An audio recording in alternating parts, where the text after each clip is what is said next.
ஓம் ஸ்ரீம் வஜ்ரகோஷ வராகி தாயே போற்றி. ஹலோ ஃப்ரெண்ட்ஸ், எல்லாருக்கும் வணக்கம். இந்த வீடியோவில் என்னோட வியாழக்கிழமை மார்ச் 30 பூஜை வேலை என்ன அப்படிங்கிறத தான் உங்ககிட்ட நான் ஷேர் பண்ணியிருக்கிறேன். இன்றைக்கி ஸ்ரீ ராம நவமிங்கிறதுனால வராகி தாய்க்கு மிக உகந்த நாள். இன்றைக்கி அவங்கள நம்ம வழிபடுறதன் மூலயமா நம்ம மிகச்சிறந்த பலனை அடையலாம் அப்படிங்கிறதுனால நான் இன்றைக்கி அவங்கள ரொம்ப சிறப்பாக வழிபட்டேன்னே சொல்லாங்க.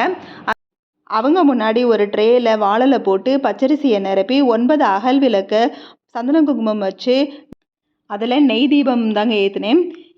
நம்ம எந்த கடவுளையும் வழிபடுறதுக்கு முன்னாடி செய்ய வேண்டிய ஒரு விஷயம் என்ன அப்படின்னா குலதெய்வ வழிபாடுங்கிறது நம்ம குடும்பத்துக்கு ரொம்ப ரொம்ப முக்கியமான ஒரு விஷயங்க. ஏன்னா குலதெய்வம் ஆசீர்வாதம் இல்லைன்னா நம்மளால் எந்த ஒரு விஷயத்தையும் செய்யவே முடியாதுங்க. நம்மளுக்கு இஷ்ட தெய்வம் குலதெய்வம் இந்த மாதிரிலாம் இருக்குங்க. என்னதான் இஷ்ட தெய்வத்தை நம்ம வழிபட்டாலும் குலதெய்வத்தோட அருள் ஆசீர்வாதம் இல்லைன்னா இஷ்ட தெய்வம் நம்மளுக்கு அந்த வரத்தை கொடுக்காதுன்னு சொல்லுவாங்க. ஸோ நம்ம எந்த தெய்வத்தை வழிபட்டாலும் குலதெய்வத்தை வழிபடுறதை நம்ம எப்பயுமே விடக்கூடாது, மறக்கவும் கூடாதுங்க. எங்களோட குலதெய்வம் மூங்கிநிலை காமாட்சி அம்மன் தாங்க. இப்போ நான் வராகி அம்மனை வழிபட ஆரம்பித்தது இந்த ஒரு 10 நாளாக தாங்க.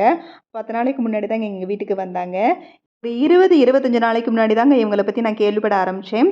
ஃபஸ்ட் டைம் நான் கேள்விப்பட ஆரம்பித்ததுலேருந்து அடுத்தடுத்து நான் இவங்களை பற்றியே தான் நியூஸ் பார்க்குறது கேட்குறது அந்த மாதிரி நிறைய எனக்கு அமைய ஆரம்பிச்சிச்சு.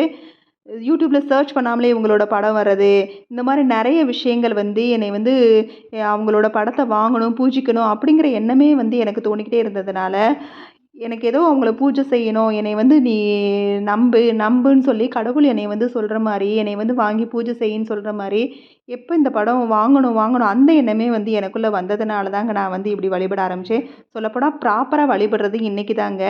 இந்த மாதிரி அகல் விளக்கெல்லாம் வச்சு இனிமேலும் நான் இந்த மாதிரி தான் அகல் விளக்கை இப்படியே வச்சு கண்டினியூஸாக நான் அகல் விளக்கை வச்சு இப்படி பூஜிக்கலான் இருக்கிறேங்க. உங்களுக்கும் கடவுள் நம்பிக்கை இருந்துச்சு அப்படின்னா நீங்களும் இந்த மாதிரி வழிபட்டு பாருங்கள். கண்டிப்பாக நம்மளுக்கு அந்த கடவுளோட ஆசீர்வாதமும் அருளும் நம்மளுக்கு கிடைக்குங்க. நம்மளே அறியாமல் நம்ம பாசிட்டிவாக ஃபீல் பண்ணுவோங்க. வீடே ஏதோ ஒரு பாசிட்டிவ் எனர்ஜியோடு இருக்கிற மாதிரி இருக்குங்க. அதே போல் வராகி தேவி பஞ்சமி நாயகின்னு சொல்லுவாங்க.